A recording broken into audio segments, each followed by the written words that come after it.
He glanced up from his patrol truck and froze. A wild bobcat, her fur slick with rain, jumped onto his police vehicle with a tiny kitten dangling from her jaws. She braced her paws on his truck door and dropped the baby toward him. Within moments, she vanished into the rain. Most people would call it impossible, a wild predator seeking help from humans. But this was something far more than that. When the officer noticed the scars on her leg and followed the trail she'd left behind, that single mark launched an investigation, revealing a dark secret hidden in a nearby warehouse. What he discovered shattered everything. Before we start, hit the like button and make sure to subscribe if you haven't, and hit that notification bell so that you won't miss any new stories. Rain stitched the evening into a soft gray curtain over the pine flats. Headlights made low tunnels through the mist. A police-issued pickup idled at the curb, warm air fogging the windshield while the warden inside patted his pockets for keys and watched the sky for another flash of lightning. Then a striped head rose into the driver's window like a dream from the woods. Tawny cheeks beaded with rain, ears sharp as arrowheads. In her mouth, a kitten hung by the scruff, legs dangling, spots the size of raindrops. The mother bobcat balanced one paw on the door and the other across the mirror frame, steady as a bridge, and pushed the kitten toward shelter. The warden froze.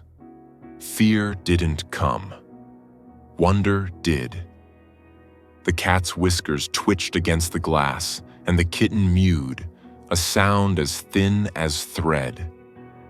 The mother held there for a heartbeat, as if measuring the human soul, then placed the kitten on the truck's floor mat and vanished into rain with the speed of a falling pine cone.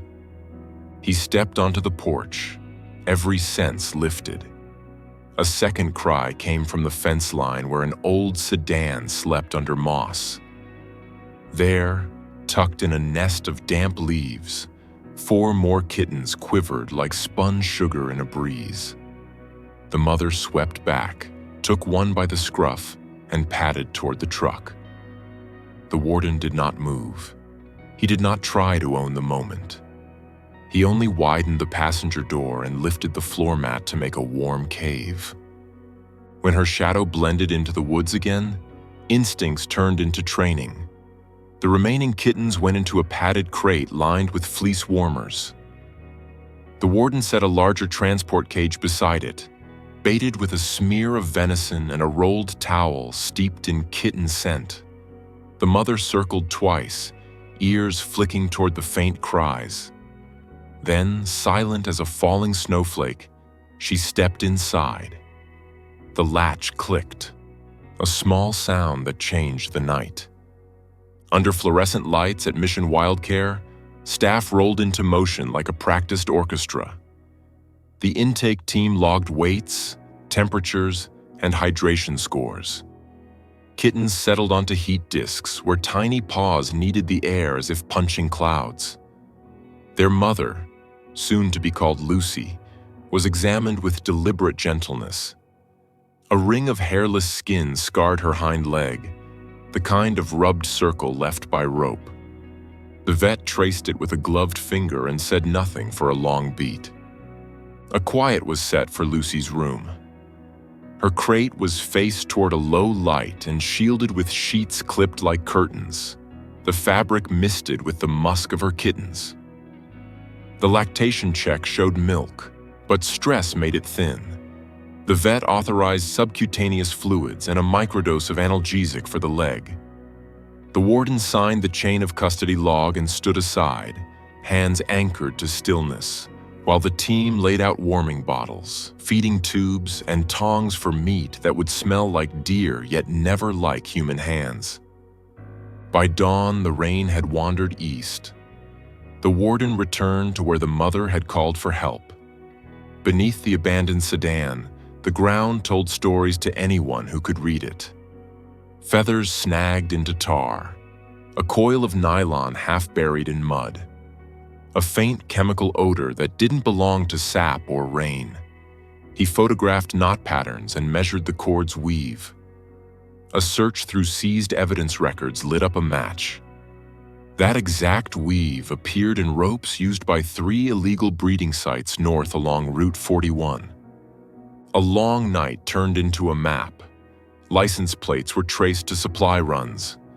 A warehouse on the edge of farm country lit up red on the board. Trail microphones had recorded faint calls there 2 nights prior, an echo thin but familiar. The warden phoned Mission Wildcare. The director contacted the State Wildlife Task Force.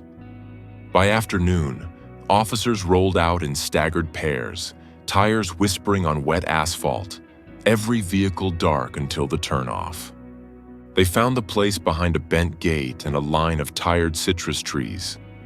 The warehouse doors hung like lips that had said too much. Inside, chain clatter echoed when the light hit metal.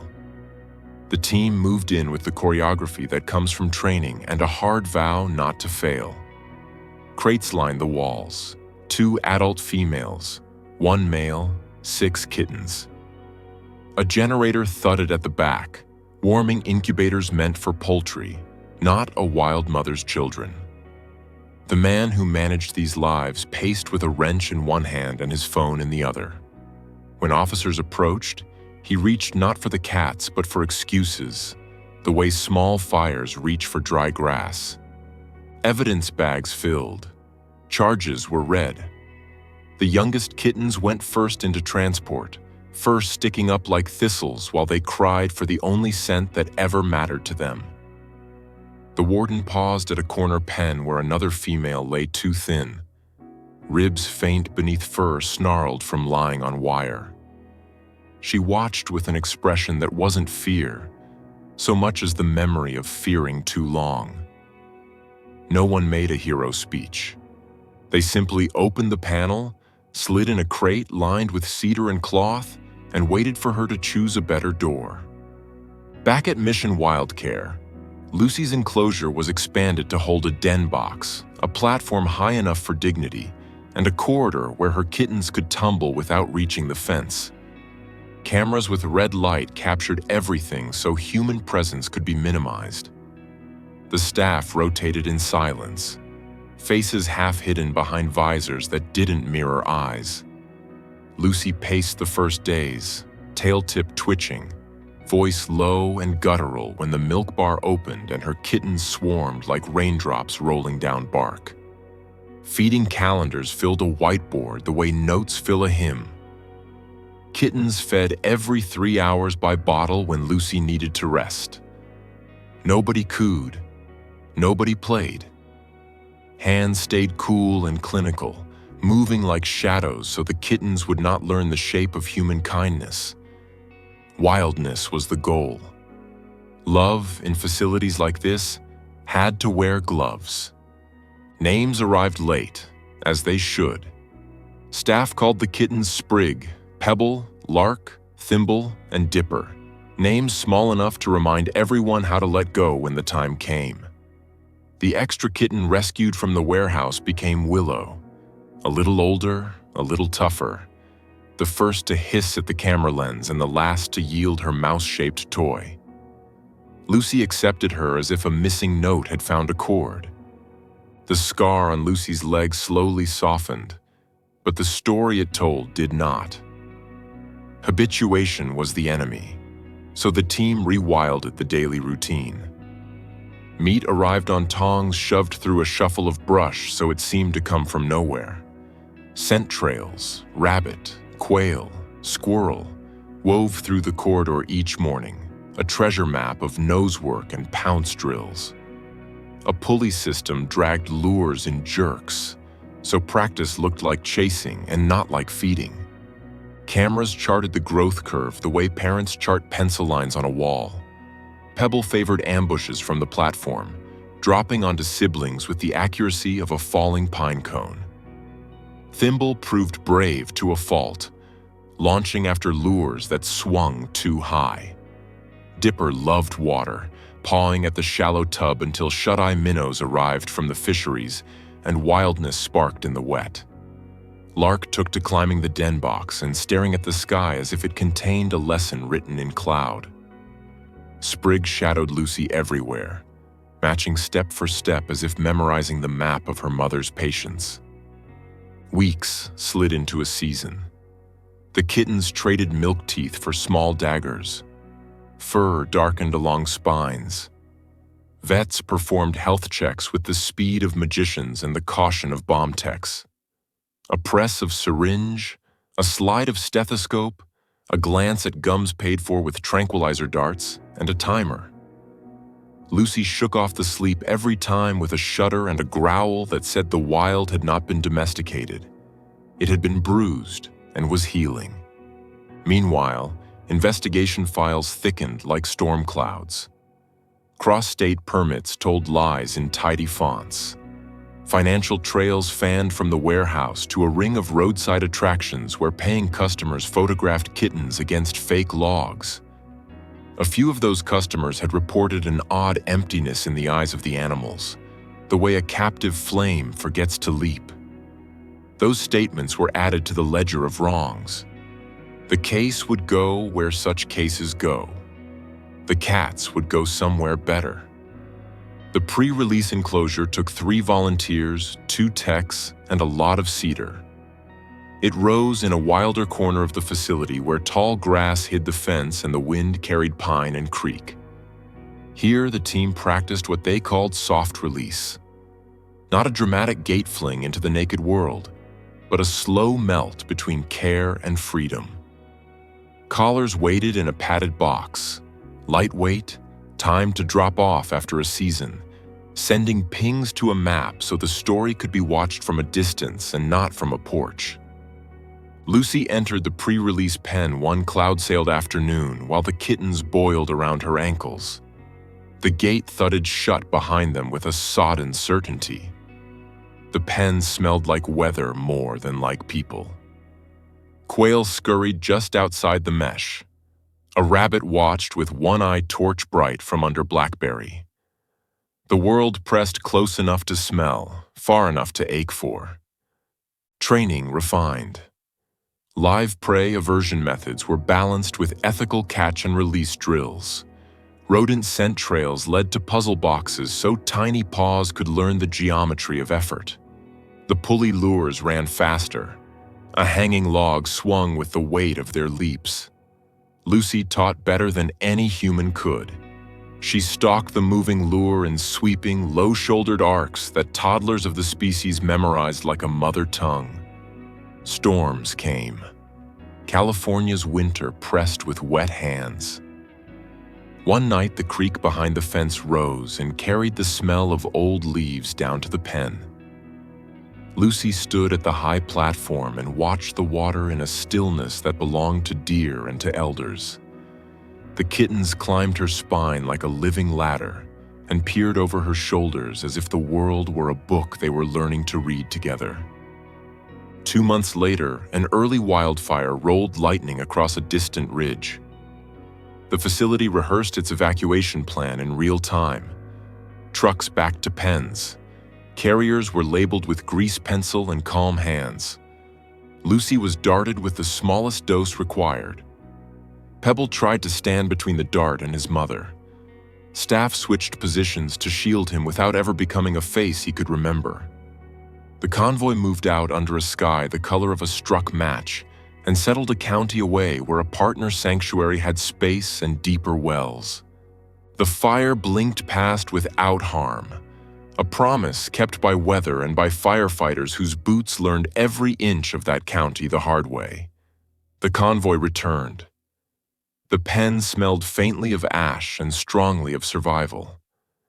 Lucy greeted the space by rubbing her cheek along the old platform, reclaiming each rail as if reciting a genealogy. Then came the morning with no theatrics. Release days at Mission Wildcare were not concerts. They were well-timed, quiet offerings. The air held a pale gold common to late spring. The director checked the breeze. The warden traced a finger along the collar buckles one last time, ensuring the drop-off timed release had been set. Vets stood back. Cameras panned to catch only silhouettes and not stares. The gate opened inward, a choice presented rather than a shove. Lucy did not lunge. She stepped forward, nose low, ears high, a question mark turning into an exclamation. One by one, the young ghosts of the warehouse slipped past her knees and dashed into grass. Pebble crouched, then shot forward as if launched by joy. Lark vanished entirely, just a ripple through switchgrass. Thimble startled at a quail's wing whistle and laughed in the only way a young bobcat can, by springing higher than reason. Dipper veered to the creek and tested water with a paw, satisfied that melted snow still sang underneath. Sprig shadowed Lucy until the last possible second, and then melted into blackberries with the stealth of a secret. Lucy paused at the threshold. For a moment, the truck in the gravel lot caught her eye. The mirror reflected a small amber predator with a face both fierce and soft. A cat who had once climbed that frame in rain and offered the most fragile thing she possessed to hands she had every reason to fear. The mirror did not lie, but it did not say enough. She turned from it and disappeared into a noise the human world calls silence, and the wild calls home. Maps lit up. The first week showed a circuit, a halo of observations around the release point. By week 2, Lucy tested the creek corridor. By week 3, she pushed into healthier ground between ranch fences and national forest. Collars worked as promised. Pings arrived, dots drifted, and then one morning a garland of signals spread wide and thin, the sign of a resident finding a rhythm. The young wore no collars. Their stories would be read in scratches on bark and in the occasional imprint of a paw on sand. Mission Wildcare returned to its pace. The whiteboard was wiped, then filled again with names. A hawk with a broken wing. A fox with mange. A pair of raccoon kits who would rearrange any enclosure that underestimated their curiosity. The warden took evening shifts when he could. Sometimes he parked in the same lot where Lucy had once lifted a kitten into shelter and watched rain bead on the mirror again, listening not for thunder but for the very small sounds that change history. A month after release, trail cameras on a ranch's boundary fence caught a sequence long enough to become a legend. A bobcat with Lucy's ear notch trotted through a stand of rye, head high, shoulders rolling. Behind her, 5 smaller shapes broke formation and reformed like a school of fish. One paused at a gopher mound and performed a little dance of procession, sniff, paw, backstep, pounce, that made the rancher laugh out loud when the wildlife agent played the clip. Another day showed Lucy carrying something across a culvert, too small to see what it was, big enough to affirm that skills learned under wire now served under sky. Summer arrived under a chorus of cicadas. Lucy's range overlapped places where people walked dogs and where kids chased soccer balls. Coexistence plans went out along with county newsletters. Keep pets inside at night, secure trash, hazing protocol for bold individuals that forget to be shy. Community science projects posted new trail cam photos. Most were blurs, some were clear. All of them told the same steady story. A mother had taken back the life that had been stolen, and in giving it back, the county had given itself something too. A story about what mercy looks like when it has teeth. Late one evening, the warden visited the old warehouse site with a contractor and a grant. The building would come down. The land would be donated into a connected strip of habitat between neighborhoods. The crew walked through the echoing space one last time. The air still held a metal taste no rain could wash away. On a back wall, someone had sketched a cat in charcoal years ago, ears too round and tail too long. The drawing would crumble with the wall. The real animal was elsewhere, Invisible because invisibility is safety. That was the right kind of loss. Autumn thinned the days. The collar ping slowed as the drop-off timer approached. At Mission Wildcare, staff measured new kits and took photos for internal files only. Nobody posted Lucy's images online. Fame is a kind of fence. Stories told without care can turn wild lives into maps for people who want to get too close. The facility told a different kind of story, one with blurred backgrounds and firm boundaries, one that invited awe and asked for distance. One sunrise, the collar released and fell into goldenrod. A hiker found it and brought it to the ranger station cradled in two hands, both palms open, the gesture people use when returning something that never belonged to them.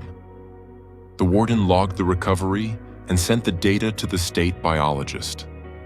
The tracker went into a drawer with a dozen others, each a small ring of proof that freedom had been more than a word said at a gate. Snow arrived in a dry whisper. The world went white and then gold, and then white again. Tracks stitched the creek like handwriting. At the facility, a child pressed her mitten to a print and squealed at how kitty big it was. Her teacher nodded and told the group about bobcats, about short tails and tufted ears, and how a mother will cross every fence the human world builds if that is what it takes to keep her children alive. The child listened with head tilted, the way kittens tilt their heads at grasshoppers. Understanding took root the way snowmelt sinks into the thirsty places. On a moonlit night, a hunter's camera caught a shot so ordinary it felt like a blessing. Lucy sat on a low boulder while the world breathed around her. She looked not at the lens, but at something beyond. Perhaps a moth. Perhaps the idea of spring. Her body was a study in readiness. Tail tip relaxed, ears open, paws settled in the compromise between rest and launch. The photo flashed across a handful of law enforcement phones and then was deleted at the warden's suggestion. Not everything sacred belongs as a file to be passed around. Some things should remain a rumor told in the voice of creeks. The warehouse was gone by spring. Grass blurred the footprint. Kids on bikes coasted along a new path that stitched two neighborhoods and a pine strip where quail dimpled the dust with their tiny feet. A sign explained that this land had been healed and why it mattered. No names, no praise. Just a simple sentence about how every county contains stories like this, and how every person can be part of writing them, if only by leaving wild things alone and calling when something feels wrong. One day, far from the sign, a rain like the first one began. Drops freckled the windshield of a truck. The mirror trembled with each touch of water. In a different century of minutes, a bobcat had risen into that frame with the courage only love can heat in a small body. That memory remained, not as a scar, but as a map. Somewhere in the quilt of grass and granite, Lucy threaded the hem of a new storm, leading her young along faint trails and old instincts. The warden's porch light glowed again. Another call would come. A red-tailed hawk, a porcupine with quills broken by a dog, a turtle lifted from a road and then returned to the wrong side by someone meaning well. The team would answer. A community would lean closer. Somewhere, a child would make space in her future for biology or for law enforcement, or simply for the habit of listening when a wild voice asks for room. Out there in the wet dark that belongs to her, Lucy eased down a slope and paused to scent the air. The world smelled like creosote and damp fur and tomorrow. Far off, a train hissed on its rails. Closer, a vole made the single wrong sound a vole is allowed, and a young bobcat, sprig or lark, pebble or thimble or dipper, learned again what every hunter eventually learns. The lesson was quick and merciful. The night went on. If the story ends, it ends like this, with a mother who once trusted a door she had every reason to fear, and with people who remembered to become small in the presence of a larger need. In that exchange, a county earned back something quiet and rare. The wild kept its mysteries. The mirror kept its reign. And in the spaces between, life went on with claws and with gentleness, both necessary, both true.